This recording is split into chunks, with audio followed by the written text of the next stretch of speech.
తాకట్లో ఉన్న మీ బంగారాన్ని విడిపించి ఆ రోజు ఆన్లైన్ రేటుకి కొంటాం. Sharma gold company. నమస్కారం, సుమన్ టీవీకి స్వాగతం. నేను మానస. ఈ రోజు మనతో పాటు ఉన్నారు ప్రముఖ జ్యోతిష్య వాస్తు పండితులు సుభాష్ శర్మ గారు. వారితో మాట్లాడదాం.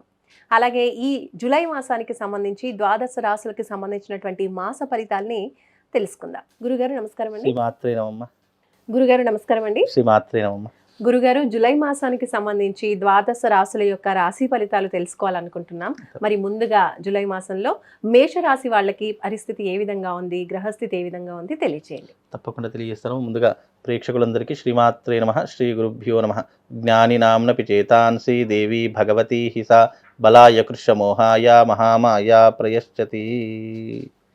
మేషరాశి వారికి ప్రస్తుతం జూలై మాసంలో ఏలినాటి శని ప్రభావం నడుస్తుంది. వీళ్ళకు ఏలినాటి శని ప్రభావం వల్ల డబ్బు నష్టము, ఆర్థికపరమైనటువంటి ఇబ్బందులు, మానసికంగా శారీరకంగా కొన్ని ఇబ్బందులు ఎదుర్కోవాల్సినటువంటి పరిస్థితులు జూలై మాసంలో ప్రారంభమవుతాయి. వీళ్ళు పుట్టుకతోనే ధైర్యవంతులని చెప్పుకోవచ్చు. అలాగే వీళ్ళకు ఎన్నో ధైర్య సాహసాలతో కూడుకున్నటువంటి స్థితిగతుల్లో వీళ్ళ జీవితం ఎప్పుడూ కూడా నడవడం జరుగుతూ ఉంటుంది. అయితే వీళ్ళకు పుట్టినప్పటి నుంచి ఎన్నో కష్టాలు ఎదుర్కొనేటటువంటి పరిస్థితులు వీళ్ళ జీవితంలో ఎదురవుతూ ఉంటాయి. కాబట్టి చిన్ననాటి నుండే అనేక సమస్యలు ఎదుర్కొంటూ జీవితంలో స్థిరపడాలి, మంచి విజయం సాధించాలి, అన్ని రంగాల్లో ముందుండాలి అని ఆలోచన స్వభావం కలిగినటువంటి వాళ్ళు.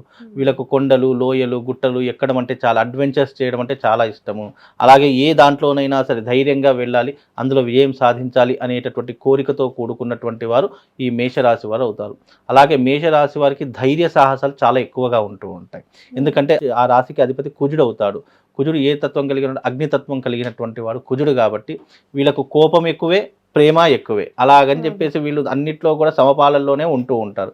కాబట్టి మేషరాశిలో పుట్టినటువంటి జాతకులు ఎవరైతే ఉన్నారో వాళ్ళు అద్భుతమైనటువంటి ఆకర్షణీయమైనటువంటి వ్యక్తులుగా ఉంటూ ఉంటారు. ఎవరినైనా సరే వాళ్ళు ఇట్టే ఆకర్షింపజేసేలా ఉంటారు. మాటకారితనం కానివ్వండి, లేదా ఎదుటి వారితో ఎలా పని చేయించుకోవాలి, ఏ రకంగా మాట్లాడితే పని జరుగుతుంది అని చాకచక్యంగా ఆలోచించేటటువంటి వారిలో ఈ మేషరాశి వారు ఒకరు అని చెప్పుకోవచ్చు. కాకపోతే గ్రహ సంచారం అనేటటువంటిది ఎప్పుడు కూడా మార్పు చెందుతూ ఉంటుంది. కాబట్టి ఈ జూలై మాసంలో కొద్దిగా తీరనటువంటి ఇబ్బందులు వస్తాయి. అయినా ఎన్ని ఇబ్బందులు వచ్చినా తట్టుకునేటటువంటి క్యాపబిలిటీ ఉన్నటువంటి వారిలో ఈ మేషరాశి వారు ఒకరు అని చెప్పుకోవచ్చు. వాళ్ళు భూముల మీద ఇన్వెస్ట్మెంట్ పెట్టడము, భూములు కొనడము, అమ్మడం చేయడము, ఇలాంటి వాటిలో చాలా ముందు వరుసలో ఉంటూ ఉంటారు. అంటే రియల్ ఎస్టేట్ రంగంలో వీళ్ళు ఆరితేరినటువంటి వాళ్ళు అవుతూ ఉంటారు. అలాగే వీళ్ళకు జీవితంలో ఎప్పుడూ కూడా ఎన్ని కష్టాలు వచ్చినా కూడా దాన్ని ఎదుర్కొనేటటువంటి శక్తి సామర్థ్యాలు కలిగినటువంటి వారిలో ఈ మేషరాశి వారు ఒకరు అని చెప్పుకోవచ్చు. కాబట్టి మేషరాశి వారికి కొన్ని రంగాల వారికి అద్భుతంగా కలిసి వస్తుంది. కొన్ని రంగాల వారికి ఇబ్బందులు, అంటే ముఖ్యంగా కోర్టు కేసులు కానివ్వండి, పోలీస్ స్టేషన్ వ్యవహారాదులు కానివ్వండి, లేదా కుటుంబ సమస్యలు కానివ్వండి, ఇలాంటి వాటిలో కాస్త కృంగిపోయేటటువంటి పరిస్థితులు వీళ్ళ జీవితంలో ఈ జూలై నెలలో ప్రారంభమవుతాయి. కాబట్టి దాన్ని తట్టుకునేటటువంటి శక్తి సామర్థ్యాలు కలిగి ఉంటే వాళ్ళ జీవితం చాలా బాగుంటుంది. అలాగే రాబోయేటటువంటి రోజులలో కూడా వీళ్ళకి ఏంటి అని అంటే కనుక ఏలినాటి శని ప్రభావం వల్ల ఇది 7.5 సంవత్సరాల పాటు వీళ్ళ జీవితంలో వెంటాడుతూ ఉంటుంది. కాబట్టి మేషరాశి వారు తప్పకుండా మంగళ చండీ తంత్ర ప్రయోగం చేయించుకోండి, లేదా తిలహోమ తంత్ర ప్రయోగం చేయించుకోండి. దీని ద్వారా కొంతవరకు ఉపశమనం కలిగేటటువంటి అవకాశాలు వీళ్ళ జీవితంలో ఏర్పడతాయి. కాబట్టి ఇప్పుడున్నటువంటి ప్రస్తుత కాలంలో వీళ్ళకు జూలై మాసంలో కనుక చూసుకున్నట్టయితే కొన్ని అనివార్య కారణాలు జీవితంలో మొదలయ్యేటటువంటి సూచనలు ఈ జూలై నెలలో ప్రారంభమవుతాయి. కాబట్టి మేషరాశి వారు కాస్త జాగ్రత్తగా ఉండి దైవారాధన చేసుకోవడం చాలా ముఖ్యమండి. మరి గురుగారు, వీళ్ళు ఏ పరిహారాలు పాటించుకోవాలి? మీరు అన్నారు తిలతంత్ర హోమం ఒకటి చెప్పారు, అది కాకుండా ఇంకా ఏమేమి పరిహారాలు పాటించాలి? ఏ దైవాన్ని ఎక్కువగా ఆరాధించాలి? మేషరాశి వారు ఏ దైవాన్ని ఎక్కువగా ఆరాధించాలి అని అంటే అమ్మవారిని ఆరాధించాలి. దుర్గాదేవి అమ్మవారిని ఆరాధించడము, లేదా దుర్గా సప్తశతి పారాయణం చేయడము, లేదా వాళ్ళకు అవకాశం లేకపోతే వాళ్ళ ఇంటి దగ్గర బ్రాహ్మణులు పిలుచుకొని వాళ్ళ చేతితో దుర్గా సప్తశతి పారాయణం కానీ, మంగళ చండీ తంత్ర ప్రయోగం కానీ చేయించుకోవడం చాలా ఉత్తమమైనటువంటి మార్గము. అలాగే వీళ్ళకు ఏలినాటి శని ప్రభావం వల్ల కొన్ని ఇబ్బందులు ఎదుర్కొంటారు. కాబట్టి ఏలినాటి శని ఉంటే మనిషి జీవితంలో ఎలాంటి ఇబ్బందులు ఉంటాయంటే ఆరోగ్యం బాగుండకపోవడము, డబ్బులు ఎంత సంపాదించినా చేతిలో చిల్లి గవ్వ మిగలకపోవడం, అప్పుల ఊబిలో కూడుకుపోవడం, అంటే ఇన్ని సంవత్సరాలు చాలా ప్రశాంతంగా ఉన్నటువంటి జీవితం అస్తవ్యస్తంగా మారిపోవడం, నమ్మడం, మోసపోవడము, భార్యాభర్తల మధ్య వైరం రావడము, ఎవరూ పట్టించుకోకపోవడము, కుటుంబంలో కలతలు రావడము, అయిన వాళ్ళే శత్రువులుగా చూడడము, నమ్మినటువంటి వాళ్ళే మోసం చేయడం, ఇలాంటి ఎన్నో రకాల రకాలైనటువంటి సమస్యలు ఈ మేషరాశి వాళ్ళని కమ్మేస్తూ ఉంటాయి, చుట్టుముడుతూ ఉంటాయి. కాబట్టి ఇలాంటి సమస్యల నుంచి అధిగమించాలి, దీని నుంచి బయటపడాలి అని అనుకుంటే గనక శని బాగాలేడు కాబట్టి తిలహోమ తంత్ర సాధన చేసుకుంటే శాశ్వతమైనటువంటి పరిష్కారం. ఇలాంటి నెగిటివ్ ఇంపాక్ట్ రాకుండా దాన్ని తట్టుకునేటటువంటి శక్తి లేదా దాన్ని అధిగమించేటటువంటి శక్తి తిలహోమ తంత్రం ద్వారా కలుగుతుంది. అలాగే దీనికి రాష్ట్రాధిపతి కుజుడు అవుతాడు కాబట్టి కుజుడు ఎవరు చెప్తే వింటాడంటే అమ్మవారు చెప్తే వింటాడు, అంటే అమ్మవారి ఆధీనంలో కుజుడు ఉంటాడు.